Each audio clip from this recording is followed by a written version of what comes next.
that we must fight for. His live broadcast Address to the state of Lagos address. Can you please welcome him? Please welcome him.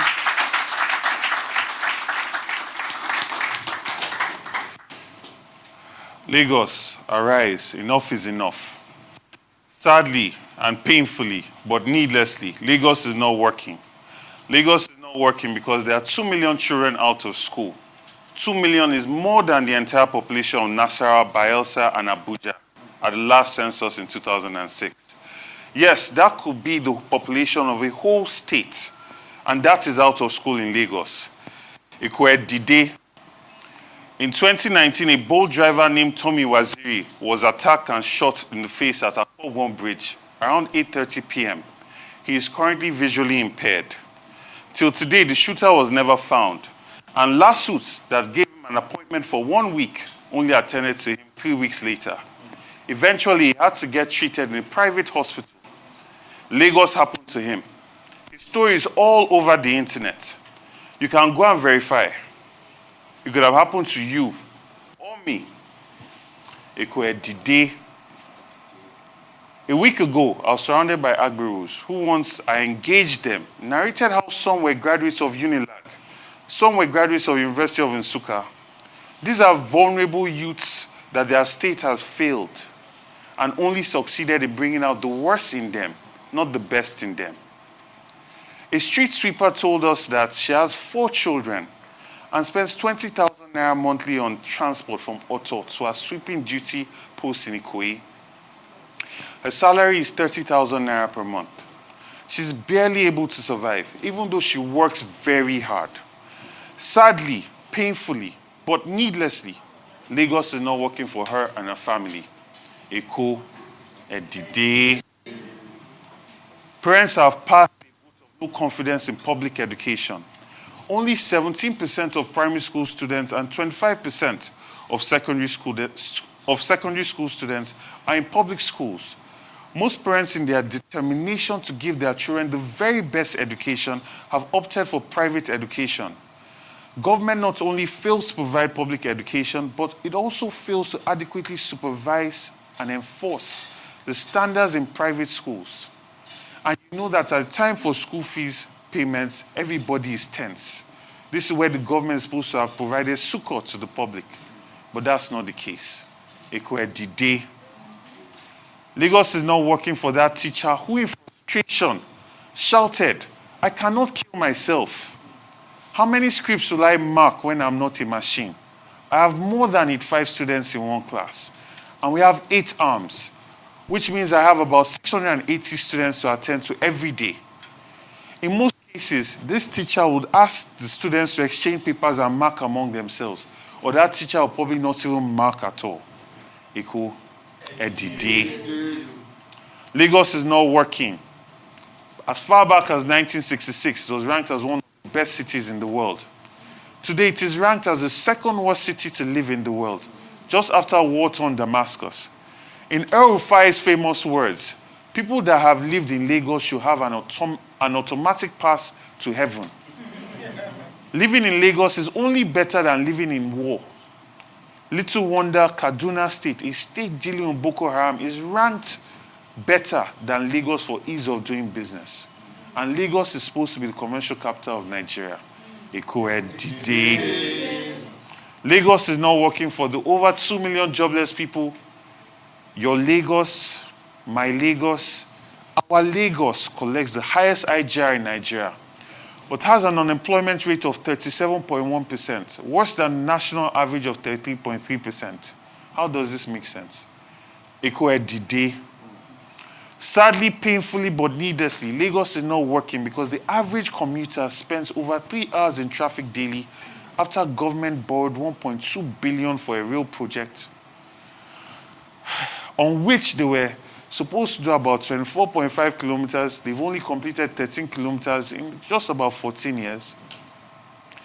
After more than a decade, they had a president come in to cut ropes. But I assure you that no Lagosian used the blue line yesterday, and no Lagosian is going to use the blue line tomorrow. Enough is enough. Ikwe Dide. Sadly, painfully, but needlessly, Lagos is not working. Only 10% having access to water from Lagos Water Corporation. The only waterworks functioning is the one on Alexander Road, Ikoyi. And it rarely pumps water for more than 8 hours per day. Per week even. Per week, sorry. The people that claim to have built Lagos could drink water from their taps when they were younger. They could go to the hospital and get treated. They didn't have to fly abroad to get injection. They could drive around Lagos without fear of harassment. And look at the Lagos that they've left for us. It's enough. Eko, Edide. Dear Lagosians, sadly, painfully, but needlessly, Lagos is not working. Enough is enough. And it's time for us to rise. My name is Gbadebo Osvaivo. By the grace of God, I'm an energetic graduate of one of the best schools in the world. As an MIT graduate of architecture with urban planning experience in both the United States and China, I respectfully submit that I'm much better equipped by academic training and practical experience to set Lagos on the path of becoming a first world city by 27th of May 2057. We have long-term vision. We are not projects people. We are systems people. And we believe in a future that works for all Lagosians. Since its creation on 27th of May, Lagos will be turning 90 very soon, in that time. And want to create a Lagos that we can all be proud of at that time. I need you to give me the opportunity to be your servant as we work together to implement my vision as the architect of a new Lagos. My vision to transform Lagos is built on 7 pillars. Number 1, substantial poverty reduction through inclusivity, shared prosperity and growth of the middle class. The idea that you no longer have to know somebody to be able to do well in Lagos State. You no longer have to be politically connected to do well in Lagos State. A Lagos that will work for all because of transparency and accountability to the people of Lagos. The second pillar, we're going to push employment creation through industrialization and digital intensive transformation. We're going to focus on creating jobs for the millions of our youth and ensure we engage them in skills that will be productive. The third pillar, we're going to transform substantially our health and education, and we're going to target it at being leaders in Africa in relation to the indexes. We're going to ensure that quality of education and quality of healthcare gets in these our institutions are world class. We're also going to ensure that we create world-class, first-class infrastructure and create a Lagos that is secure. A Lagos that can truly run 24 hours in the span of 6 years and 15 hours in the span of 4 years. But all of this is going to be built on a robust, strong local government administration that will allow for excellent governance to exist and be close to the people. We also, aside from being locally robust and locally sound, we also have regional plans. We're going to have strong regional economic integration to advance the journey towards true federalism. Lagos State will act as a catalyst. We will no longer just expand to the water, we'll start expanding and building relationships upwards. And finally, we're going to ensure we have ethical reform while seemingly championing true federalism. Lagos State sticks to a minimum wage of 30,000 naira set by the federal government, an amount which in the context of uniquely high cost of living in Lagos State amounts to a starvation wage. We need to create a living wage for people in Lagos State. We all know the realities of Lagos. It is far less than the payment capacity of Lagos. Lagos ought to lead the nation in becoming a community where a significant majority belong to the middle class. In addition to a living wage, the other important defining characteristic of the middle class is home ownership. Our manifesto has been painstakingly prepared to ensure that we have a lot of details that describe the objective, which is to allow people to be able to rise up. We want to lift people up to a proper living quality of life. And that's what we're going to create in Lagos today. The objective of this broadcast is not to go through the manifesto in detail, because this manifesto is going to be available to everybody. But it's to show in this short broadcast the critical pillars and our vision for Lagos State, not just to take Lagos where she ought to be now, but to take Lagos and position it for where she's going to be in the future. I appeal to you that on March 11th, with this background, for you to give me and trust the reins of Lagos into my hands, to deliver a Lagos that's going to work for you. So I solemnly make this covenant to achieve the following landmarks if you graciously appoint me as your servant and governor. 1, we implement a wage policy, a living wage policy for both the state civil service and the private sector. On my first working day in office, I'll issue an executive order directing the head of service to prepare a framework for increasing the minimum monthly salary of the Lagos civil service by a minimum of 100%, from 30,000 naira to 60,000 naira.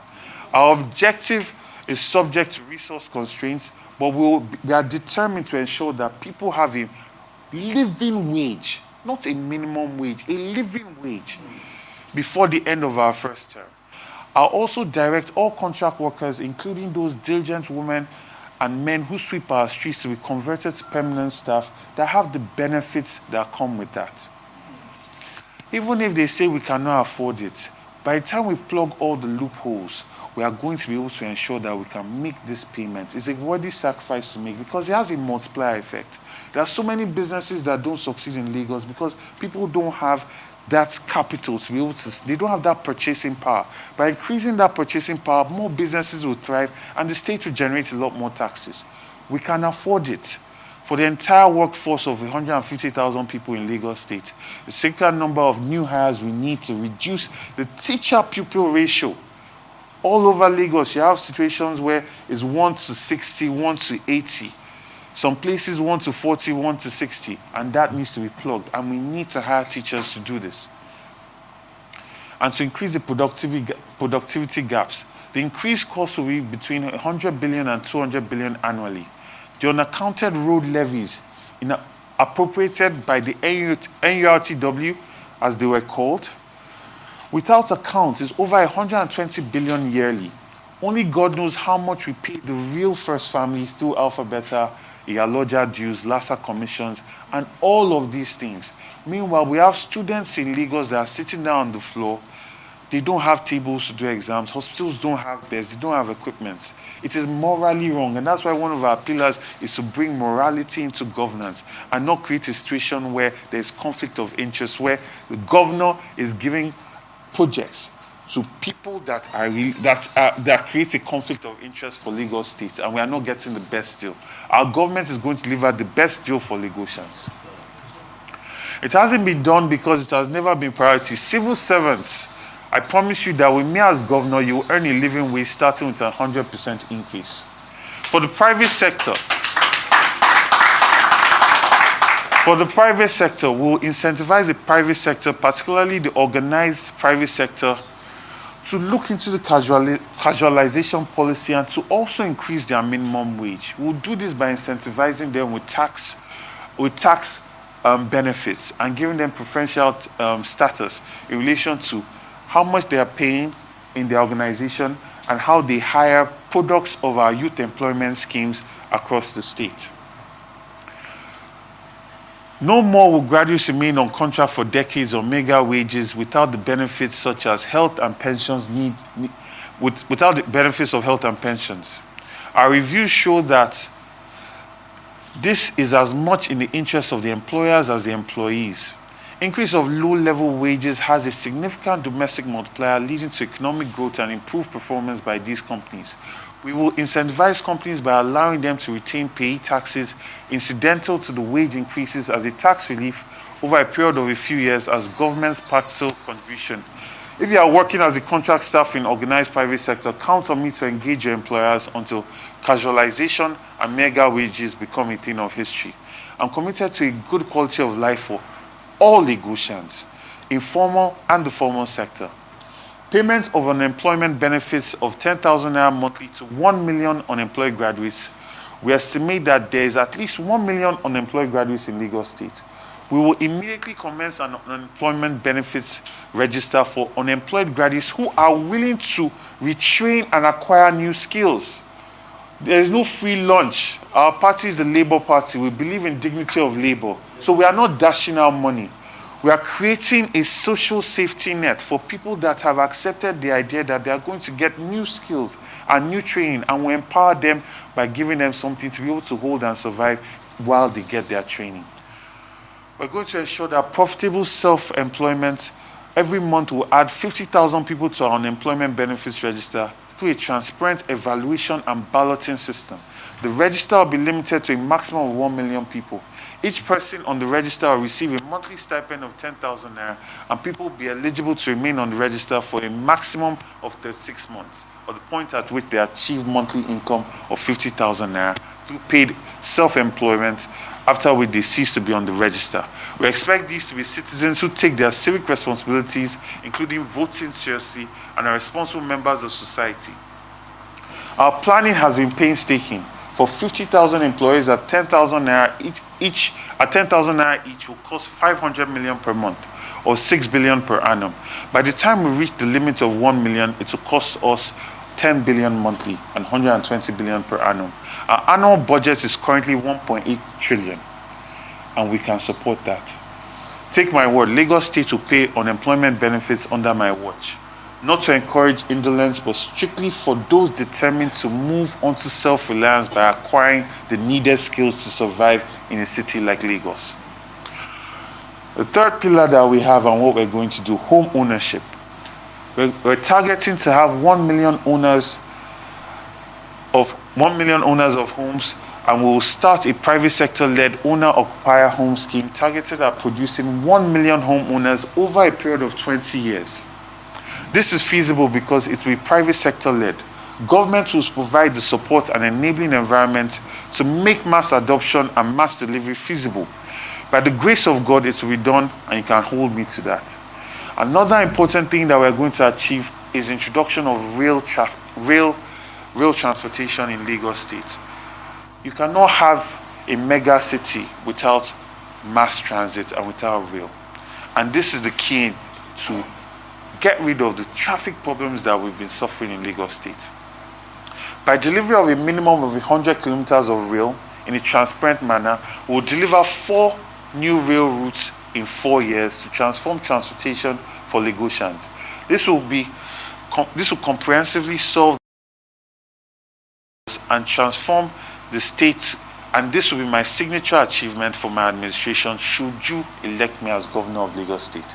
It will serve as a catalyst for industrialization of Lagos, and to not only carry human beings, it also carry cargo.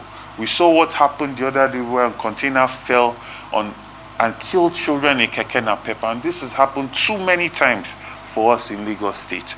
We now need to make sure that our cargo is moving by rail, and to do this we have to provide rail infrastructure, which we're going to do. We're also going to ensure that we have a transparent system for procurement, and our policies are business friendly and industrialization focused. Government is going to pay all suppliers and counterparties within 90 days of invoice and enforce it strictly. I'm assuring all our suppliers and contractors that their invoices will be approved seamlessly. We will digitize the approval process and minimize human interface to drastically reduce corruption. My principal, His Excellency Peter Obi, did this in Anambra, and I'll follow in his footsteps. And as I make this pledge to contractors, I also demand that they will benchmark all the work they do to World Bank benchmark standards. We are going to create an open and transparent government for them. They will have no need to pay bribes, but will get the best deals for Lagosians for the services that they render. We will use large multi-year orders to attract establishment of industries, government expenditure will be transparent. It will be used to promote industrialization, generate local value added, and create middle-class employment. Specifically, before 100 days in office, I'll issue a guarantee for a minimum purchase of 10,000 vehicles over 10 years from any vehicle manufacturer who set up a local assembly plant in Lagos, together with component suppliers, such that value added in Lagos must not be less than 50%. In doing this, our aim is to create jobs for our many youth in Lagos State and to domicile the idea of productivity. Like my principal says, we must move from consumption to production. Post 100 days will facilitate the setting up of a rail, bus, and ferry assembly plant within the state, committing to offtake of minimum quantity annually, which will provide a base for takeoff of steel and machinery industries for the economic benefit of Lagos and the welfare and prosperity of Lagosians. We must also introduce credit into our system. It is not normal that we have to pay our rents in 1 year, buy our cars, and pay everything automatically. This is what leads to greed and accumulation and stealing. People will be able to access single-digit business loans. We'll work with local and international banks to create a loan scheme to provide SMEs with access to capital, particularly those with potential for creating middle-class jobs. We expect that the cost of capital to be single digits. The scheme will be in trenches of 100 billion until it reaches 1 trillion. Substantial transformation of education is also part of our agenda, and we're going to target at the African continent, welcoming to lead the African continent. We're going to have public schools with quality comparable to the best private schools in the world. And we'll transform this with public and private education, whereby the best private sector education practitioners will collaborate with government so that our public schools will achieve standards comparable to the best private schools in the world. Lagos State government will also supervise private schools to make sure that we are all committed to best practice. We'll also substantially transform the health system and ensure that the health system is one that we can be proud of. Lagos State is going to be a state that will manage its waste. We waste too much waste in Lagos State, and we're going to create a system that is open, that is depoliticized, and we ensure that we get the most out of our waste. We're going to upcycle, we're going to recycle. We're going to ensure that we make the most of our waste, and Lagos State can eventually breathe again. Lagos State will no longer be a state that stinks. We want a state that we can all be proud of, and everybody will have access to waste management. We're also going to create a Lagos State where our waters are going to be dredged properly. We're creating a government that provides platforms, not building projects or white elephant projects. We're going to build platforms that people can plug into, and it's open and transparent and accessible to everybody. Our transportation system will create a truly intermodal transport system. We're going to dredge our waterways and provide data to the public so that they can understand how they can get into water transportation business. We're also going to make sure that all across the state, we can interlink it. We're going to expand the Lagos East and we're going to expand the Lagos West. Expand development in these places. From the VI section, we're going to connect it all the way down to Bejuleki on one end of the lagoon. At the other end of the lagoon, Ikorodu all the way to Ekpe. We're going to create a belt road and link them with 6 bridges so that we interconnect Lagos in a firm way. Across Lagos West as well, we're going to do this as well so that we bring everybody into Lagos. And this is what you're going to benefit as if you have me as the governor of Lagos. We're going to ensure that our transportation system is working.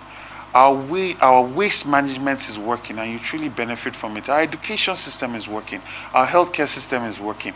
Our local governments will be run by potential governors. It will be a pipeline by which governors of the state can be elected. Our inner roads will be done, and we benchmark to World Bank standards. And you can be rest assured that with all of this in place, you're going to have a Lagos that will work. Lagos that will work for all of you, for me, for you. We're going to have our Lagos, and that's the Lagos that I'm going to leave for you. Thank you so much.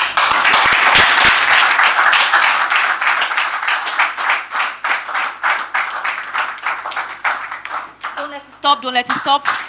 Don't let that stop. Please, I have one request. Eko Edide. Behold, architect of New Lagos. New Lagos.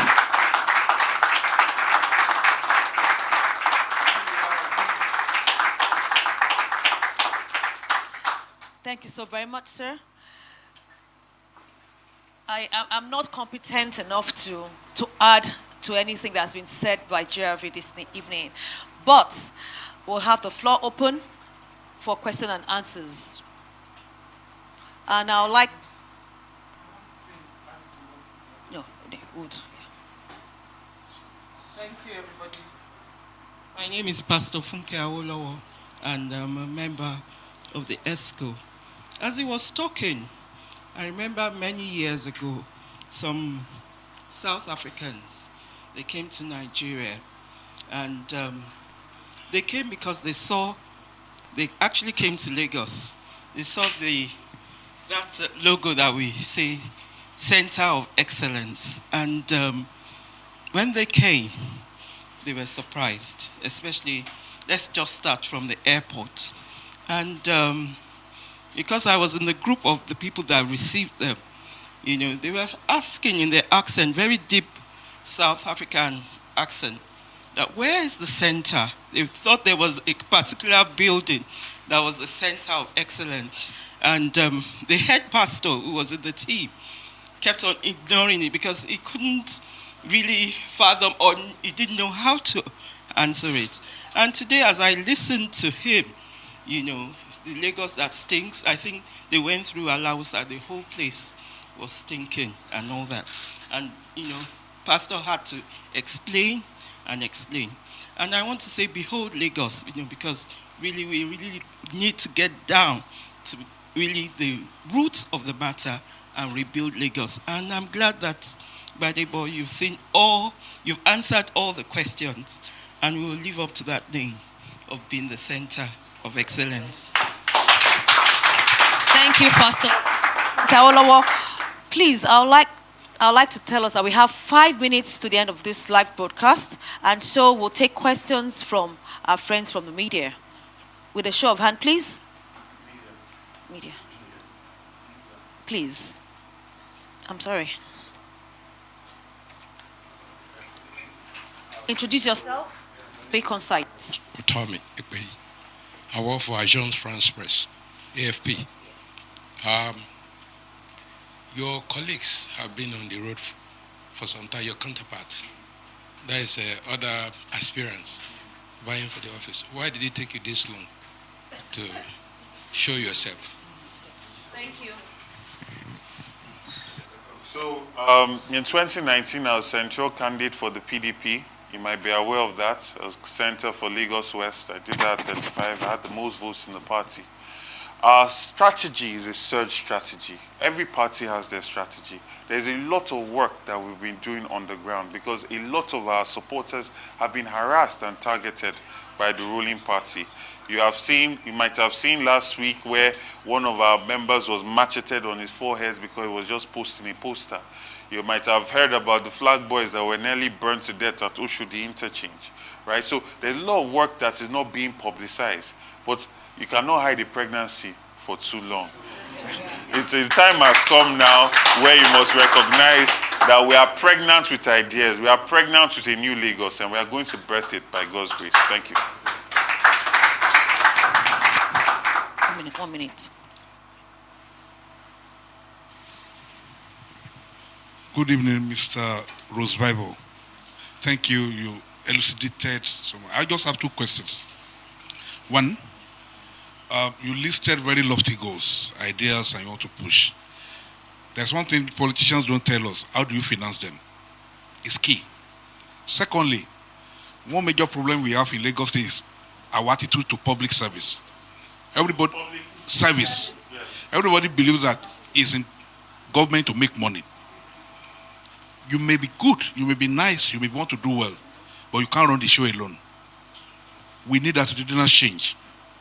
We have to change our mentality about public service, not to make money. No commissioner can buy house in this Ikeja from his legitimate income. And members of your cabinet might think that being in power, you give the opportunity to buy a house in Lekki.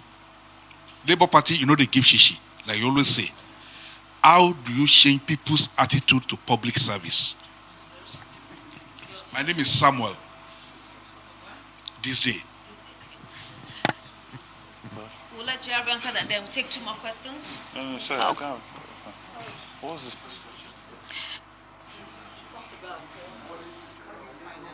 Finance. How do we finance these things? Sorry. So, our first aim, port of call, is opening Lagos State finances, right? Publishing it. You're not going to have to look for our finances or our line-by-line items of cost and procurement. I did discuss that, right? And in doing that, we'll actually start to see the real cost of what it takes to do these projects in Lagos State. By default, since 1999, Lagos State has been doing times 4x in terms of cost, right? You're getting a ramp or a purse strings of the state. Our job, like I said, is creating platforms. We are taking out all the bottlenecks of government to allow the private sector to be able to come in. Our job is to supervise and ensure that the private sector, we create an enabling environment for the private sector so they can invest in infrastructure development. We are also part owners, but we are going to make sure, our major aim is to make sure that that value is delivered to the people of Lagos at the cheapest, most affordable price. Our commitment to that is not taking bribes and being open and transparent. The business sector and the private sector's part in that is giving us the best quality at the best possible price, right? So that's how we're going to do these things. Oh, sorry, you also asked a question about attitudinal change, right? You see, you cannot expect a leader or leaders or a group of people to get into position by buying their way in, and they will prioritize your welfare or your interest. Peter Obi saying that we know they give shishi, it's not that we don't have to give shishi, it's not that he doesn't have to give shishi, but the man that wants to keep his respect for the people and wants to work and serve the people is not going to want to pay the people. You don't go and apply for a job and pay to get employed. You understand? And that is the difference with the Labour Party. We are restoring dignity to Labour. We are removing the idea of monkey they walk, baboon they chop. We are getting rid of ease of money, disrespect of money, because people have wealth without enterprise. That's what we're trying to change. That is what we're working on. And that's what we want to change. And we're coming into government with that mindset. And yes, there might be the rotten apples and rotten few, but we are determined to set this as the new normal. And God will help us with His Excellency Peter Obi in Abuja and myself in Lagos will make it a reality. Ask your questions, then pass it on to him. Thank you very much, Mr. Gwadeb. Honestly, I'm really impressed by your delivery. And my name is Chibuike Chukwu from Daily Independent newspaper, actually standing for my politics editor. Thank you very much.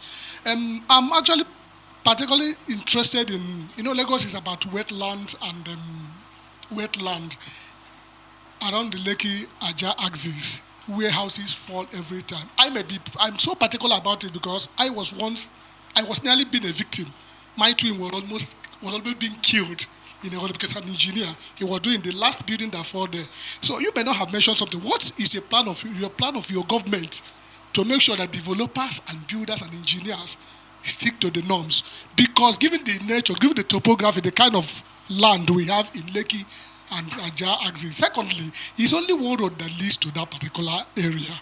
And the road is not even as if it's wide. What is your plan towards making that area very, very viable, given that that is the area the state is being developed gradually? Thank you very much. Thank you so much. I don't think I need a mic. Thank you so much. I'm a politician. Please, sir. Yes. Please, there's a car that is blocking someone. Highlander, a wine Highlander. Please, the number is GGB103HB. Please go repark right now. Thank you.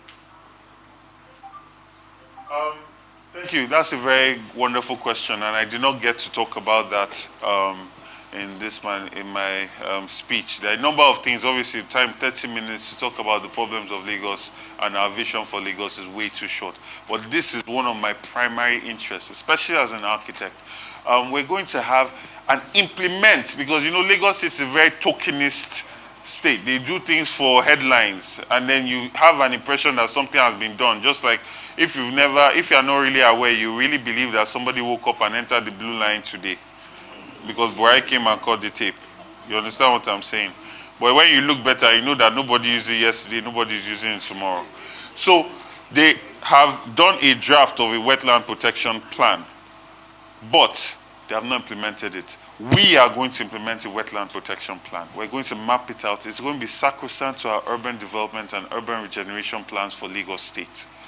We're going to have a situation, because wetlands are natural reservoirs for water, right? And the more people feel it, the more water gets stuck in the city, right? So we're going to have a wetland protection plan and enforce it, right? Because currently the agency that's in charge of it is the one giving developers the land.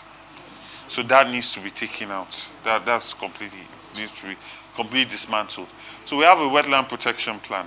And in terms of flooding, we're going to tackle that by ensuring that we have, our primary, secondary, and tertiary drainage systems all covered, all free-flowing. They're not just going to be overgrown by weeds. We're also going to mechanize it and have it data-driven. So you see, we're not going to be operating at maximum efficiency if we don't need to. So when we know the amount of rainfall, the amount of water coming in there, that would then determine how much the engines that take the water out actually work. So wetland protection is extremely important for us, and drainage also is extremely important. We're going to look into all of that. And for people that have built on wetlands, right, we are going to be giving an option. Either they actually invest and help solve the problem of creating a proper water channel that they've taken away, or their buildings will have to be let go of, right? Because we need to restore all of that. Because you look at Lagos State, and we cannot constantly be making excuses of climate change, but you are the one using your hands to block the water that is in Lagos State, So we need to make sure that our water is flowing and water is getting out, because too many people lose too many things.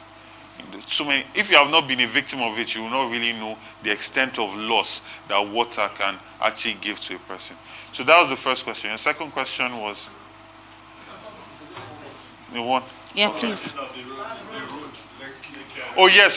So I expanded on that. We're going to create a belt road. That's the most efficient type of design. I explained it on this side, you're connecting VI all the way to Bejileki. On that side, Ikorodu all the way to Ekpe, and connecting them at their shortest points by bridges. If you look at London, you see the River Thames goes through it. There are over 52 bridges that are going over it, right? And that is efficient interweaving of a city, right? So that's what we are going to create on Lagos East axis, so that every community can then be expanded. When you look at Northern Foreshore upwards, there's nothing there. Right, so by doing that, we are opening up that entire axis so that we can start to make Lagos State decentralized, right? And that's really where we need to get to. Thank you very much.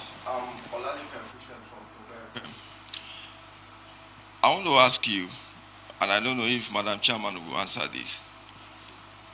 In winning the election in Lagos since 1999, it is difficult for an opposition to take on the party in power.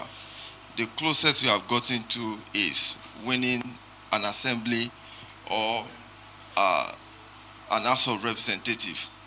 As we speak now in Lagos State, beautiful manifestos, we'll have to look at the strategy of winning this election. I'm not aware at the very moment if your party across local government in terms of candidates of assembly, House of Representatives and Senators are intact, because if you're going to win election, if you are very serious with this election, you have to go as a team, because these are the people that will go to grassroots and work for you, for people. So I want to know the strategies, if the team is complete, and at the moment, what is the party doing to make sure that you come out victory in the general election? Yes. Thank you so much. First of all, I need to dispel this myth that Lagos State is run by a powerful political bloc. They are a very unpopular government. Do you understand? Less than 7% of the registered voters actually put this party in power. Lagos State is a victim of people that are not responsible people, for lack of a better word. They've not taken politics seriously. When less than 1 million people come and vote in a city of 20 million people with a voter registration base of 6 million people, right?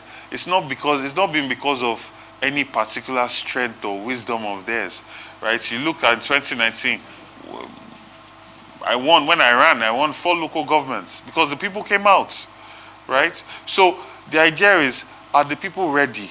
We are ready, right? And what we see with the Labour Party movement is that the people are ready as well. In relation to the practical side of it, you're talking about candidates. We have all our assembly candidates. We have all our House of Rep candidates. We have our senatorial candidates. Chairman, correct me if I'm wrong. We do. It's been sorted.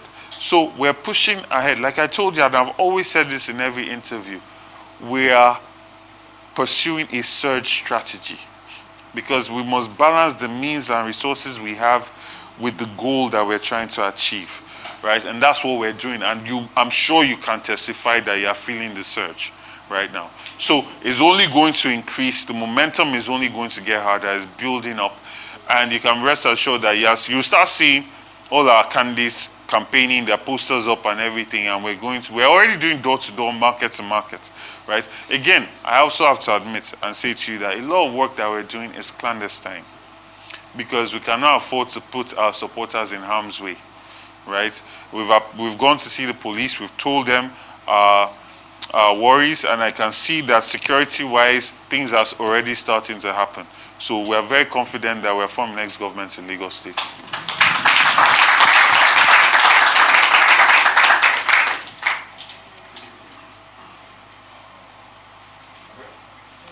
I can hear you fine. No. Yeah. My name is Kokumbo. Two quick things. What in the minutes will the government of Mr. GRB be doing to make healthcare delivery available to all, so that whoever is waiting at the general hospital, whoever is sick and is taken to the general hospital doesn't have to die waiting for bed allocation. Then secondly, beyond opening up Lagos East, I stay in Alimosho mainland here. What I want to know is, in the immediate, what are you going to do to ensure that my community from one part of Lagos to the other is as easy as it can be? Then secondly, there is a 30-year, no, that's just one place. There's a 30-year development plan launched recently introduced by the current government. Will that be getting any attention from the government of your if you are elected in March? Thank you, sir. Your name, sir? Please introduce yourself. My name is Tukumbo Oyetudiawo. Thank you so much. Thank you so much.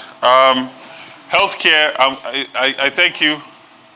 I thank you for that question because it allows me to get into healthcare as, you know, how I really ought to have gotten into it.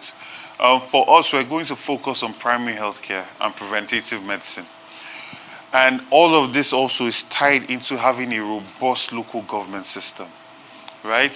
So like I keep emphasizing, we're going to have potential governors as local government chairmen. And we're going to educate the people. So it's not just about having policies, it's also about educating the people on how to properly access healthcare. So there's a process and there's a pipeline. So that when you have headache, you're not rushing to a general hospital, right? And we're also going to incorporate data-driven medicine.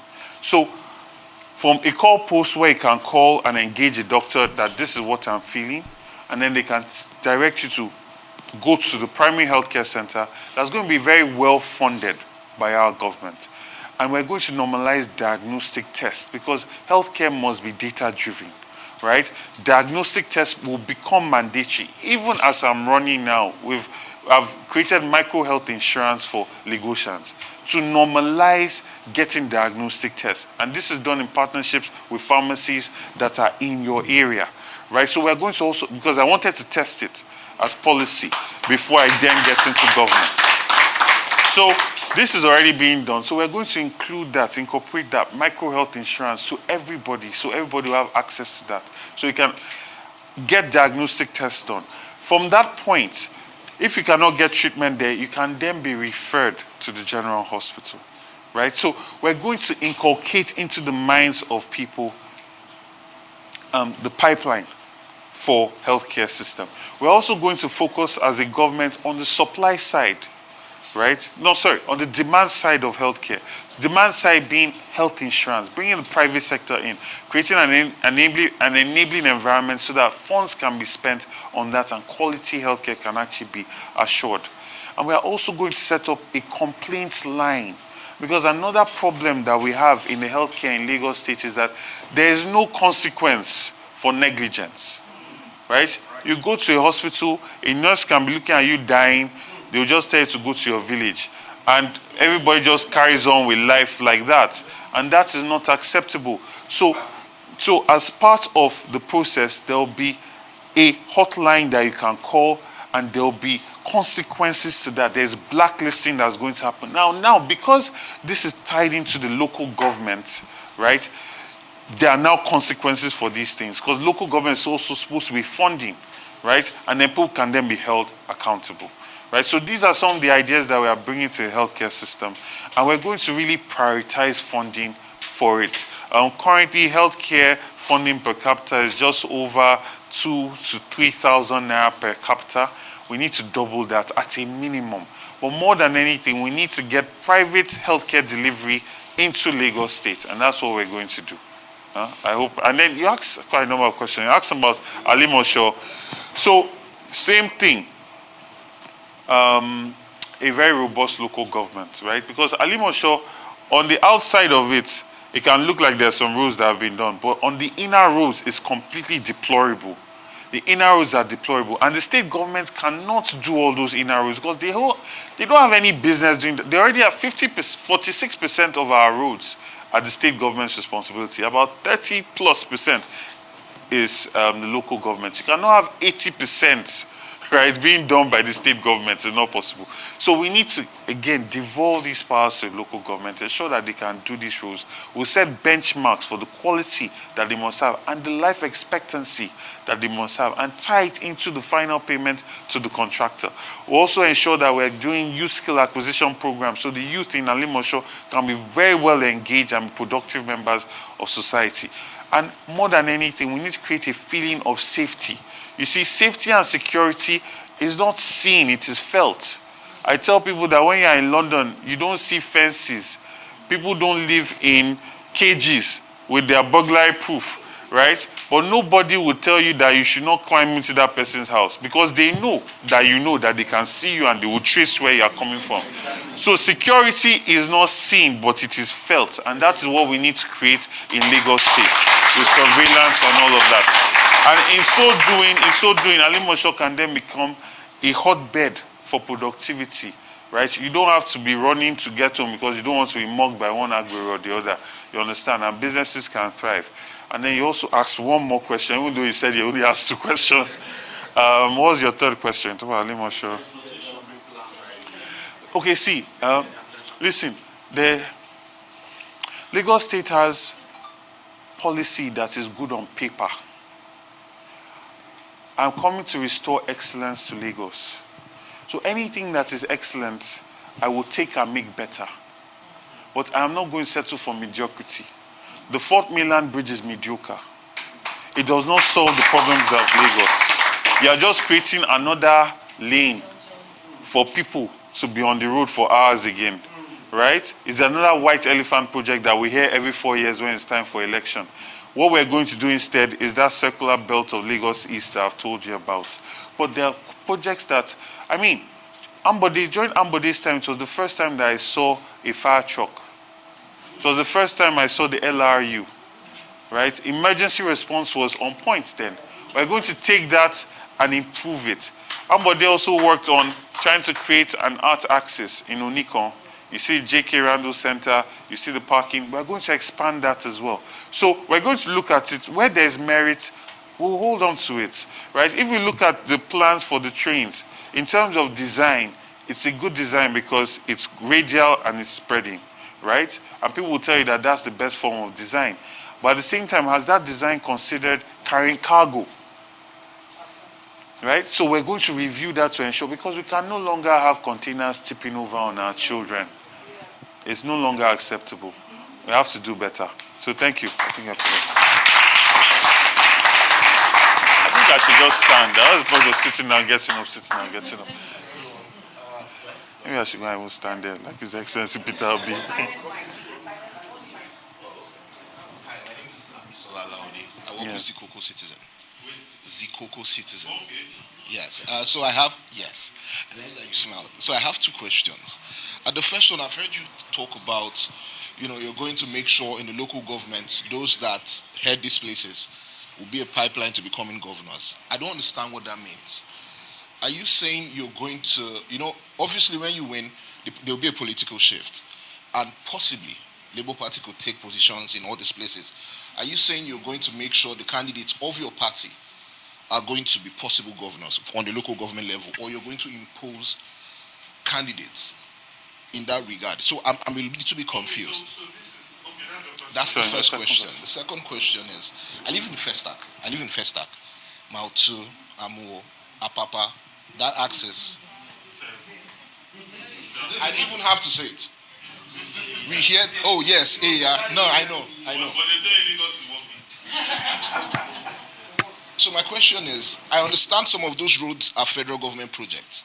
We had the vice president come and promise that this is going to be taken care of. The governor has done the same thing. Everybody that comes there, we will take care of this. But you cannot walk from Mautu to Apapa. You can't drive there. It's not. You want to die? It's not possible, because we've had issues with the port and everything. So how do you intend to solve that particular problem? I'm being selfish about this because that's where I live. No so problem. That's what I want to know. So I've asked the questions. Thank you.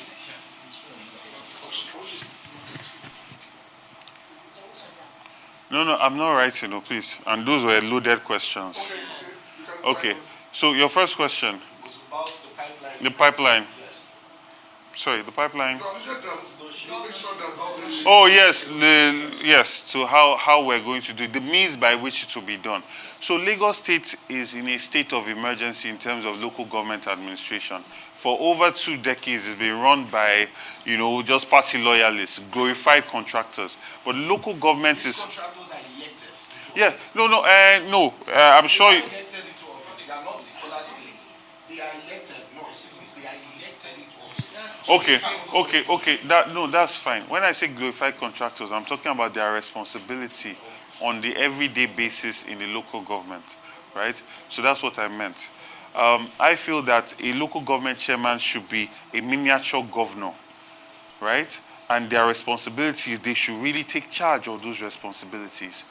Now, for too long, the culture has been that you reward loyal party men with that. They are not particularly visionaries. They are not particularly passionate about bringing development the way a governor is expected to be, right? A local government chairman is just someone that drinks at the same bar with you, drinks the same pepper soup with you, and is just one alaye that on the street.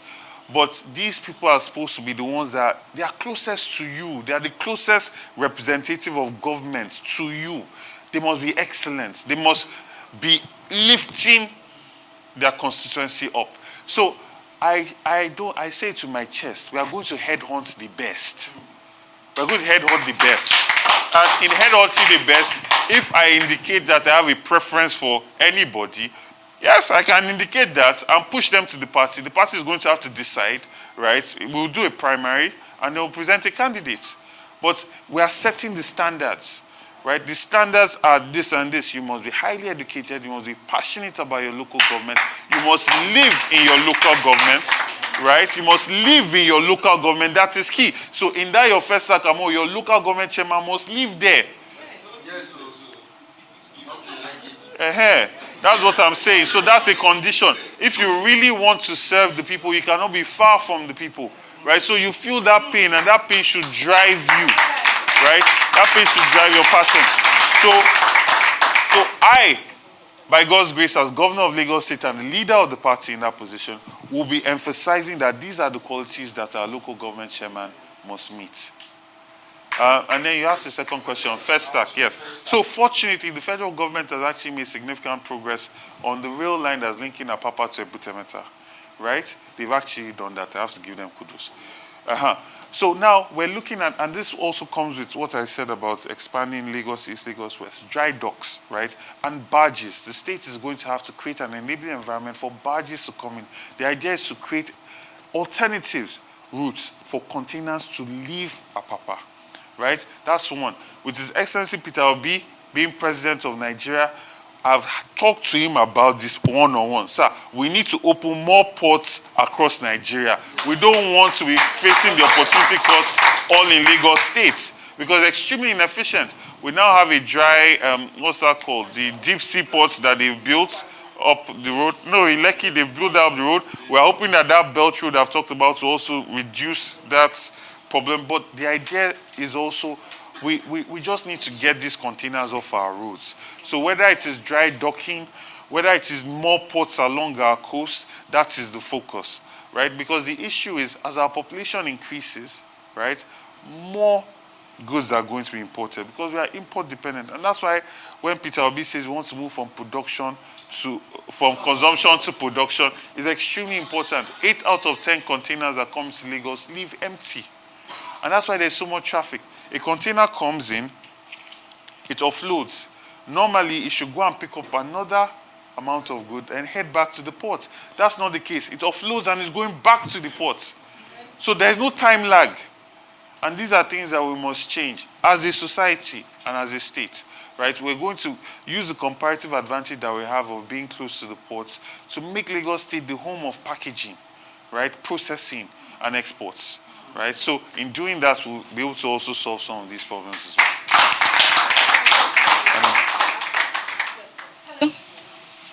Hello. Go ahead, I can hear your voice. Hi, my name is Okwayemi Razak Oyadiro from Culture Custodian. I'd like to speak to you about how inclusive your government means to be to people living with disabilities. Because I think in Nigeria, we think of people living with disabilities when we make policies or we make, plans for them. It's always in the very, very welfare and charity based point of view. And it's very, very crazy because the way they live in Nigeria right now is they are treated like below human. And particularly with women and children because they are more vulnerable. Healthcare system, even the law enforcement officers, I don't think they have the required training when it comes to treating people living with disabilities, the sensitivity required. Women who live and suffer with gender-based and sexual violence cannot report properly because they don't have proper healthcare, proper hotlines. And the ones that can, because most people or most women who are disabled who are living with these things also live below the poverty line. So they don't have access to cell phones. They don't have access to hot meals. They don't have access to speak to people who would help them and not think of them as something to be pitied and just to be given handouts. So do you have plans for this? Because I think most of the laws and policies we have in Nigeria are very, very cosmetic. They're very, very surface-based. They just think of giving them handouts. They do a little outreach. They give people money. They put them on TV. We see people in wheelchairs carrying banners and just doing campaigns for people. And by the time campaigns are over and the government gets in place, nothing. It's just silence, on all corners. So, do you have any plans for people? You mentioned climate change and flooding. Imagine what somebody who lives with disability, who is also homeless, has to live through when there is flooding. When, people who are even fully able-bodied can get access to jobs and they're still living below. Exactly, thank you. So, do you have any plans in place for this kind of people? For us, again, we're going to, for me, the government must collect data so they can plan properly and make sure that every proposal and every plan that they have carries people with disabilities or people that are differently abled along, right? And that's one of the things we are going to do. For us, the most important thing is to give them access and responsiveness, right? And also train the staff of government that are the people that are interacting, representing the government on how to interact with people living with disabilities and also ensure that they are open. Government is open to them. I like the idea that I talked about people dealing with domestic violence, right? This is something that is very important to me, right? And it's something that we're going to ensure that people have access to. But this can only come with interaction and engagement. So we'll set up units in each local government that will be their sole focus. In that local government, we have a registry of people that are living with disabilities. We have a registry of people that have been recently widowed. We have a registry of people that have been recently divorced. Because our government is not a socialist state, but we are creating a social welfare net, right? To ensure that people that need to be engaged in a different way will be that will happen. So from sports to government to education, there will be allowances made for people with disabilities. But the most important idea to me is that they can engage and they know about these government policies. Because if there's no engagement like that, they will never even know about things that we have in store for them.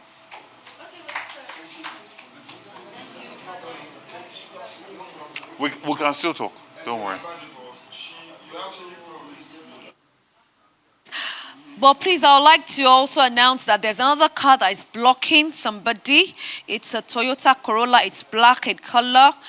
JJJ 810.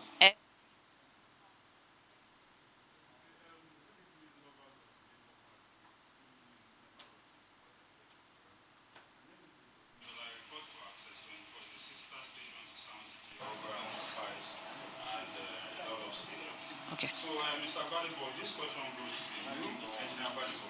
Architect. Yeah, sorry, Architect Badibo. You made mention of the fact that in some of your interviews and town hall meetings and debates that you have attended, you've really heavy on the fact that you want to erase Togri away from Lagos State. Yes. And it gives me that image because I'm an Ibadan boy, born and bred. And it gives me the image of Baba Adedibu when he was there. And there are some set of people that came up and said, we don't like Togri and all these things done by those boys that when they are high on drugs, you know what they can do. We knew what the outcome was from people. I'm talking about 2002, 2003, 2004. So what was the outcome? Some people don't know. Okay, the outcome was a bloody thing in the whole of Malete Challenge, Dugbe, and the likes, secretariats, everywhere we go. So my question is, how do you plan on implementing a peaceful, shift away from the Togri life that Lagos is known to be? What steps do you think you would take that would be a peaceful one? Then why have you always mentioned that fact that you would like to move away the system of Togri away from? Okay, so thank you so much for that. Lagos State, you said you're an Ibadan boy. You said you're an Ibadan boy. I cannot speak for Ibadan, but I can speak for Lagos. My great grandfather lived here. We didn't have Agberus in his time, right? We're a highly civilized, highly cultured group of people in Lagos State. And it's interesting that at the last debate, I stood next to a progeny of Doherty. I was there. The person in the middle was sort of out of place. But when you look at these two, their great-grandfathers were the first legislative house together in this Lagos State. So it's quite interesting that history brings us back together again. But I say all that to say this, that when I talk to these Agberus that we call people, Apple Junction, Alimosho, VI was the most recent one. Because every time they come and meet me, they've seen a politician, but I always ask them, if I bring work for you, would you do it? Because there's an idea that they don't want to work, that they are lazy. They just want to be high and just chasing people and harassing people. And I promise you, every time I'm waiting for the day that would be different.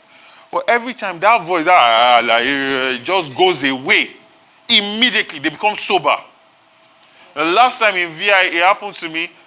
The guy said he's a graduate of Unilag, Art Science Department. I have a video. If you check my Twitter, I can go and verify. You see, I'm copying my principal. The video is there because when my sister was there, when he said it, I said, no, because I always tell people this, but nobody seems to believe me. I said, you must record this moment. A graduate of university. The guy next to him, economics, graduate of University of Nsukka, right? And they were all saying the same thing. They want work. A lot of these young men are vulnerable youth. They are not bad people by nature. They've just adapted to be able to make a living. Because that's the only way they can survive. You think all those guys in Mushin just happen to have the same voice because that's normal? No. It's because it seems like that's the only voice that can allow people to take them seriously. And they create that voice. No, I'm serious. I'm serious. Take them out of that environment, then you see their real voice. Right? So they are victims of circumstance. They are people's children, they are people's brothers, they are people's fathers. One guy there was telling me he has 3 children. Do you think he's happy to be standing on the street like this? Now, I'm not saying that all of these people we are talking about fit into this mold. Right? That's not what I'm saying. But there is a significant amount of them that want to be productive and want to make something of their life. Then there are others that vulnerable aspect has been tuned into violence. Right? And for those people that do not want to get into a productive stream and are looking for easy money or how they can rob people or take advantage of people, of citizens of Lagos, residents of Lagos, then as government, we are going to come after them with full force. They are going to be given an option as stakeholders to learn new skills, to become employable at the local government level, and we are going to incentivize companies to be able to hire them and reduce their taxes based on their hiring, and give them preferential treatment in bid allocations if they are going to hire products of these programs that we've done. Now, for those that insist that they want to be harming residents of Lagos, they want to continue living that life, then they are going to have to face the full force of the law. It's just that simple.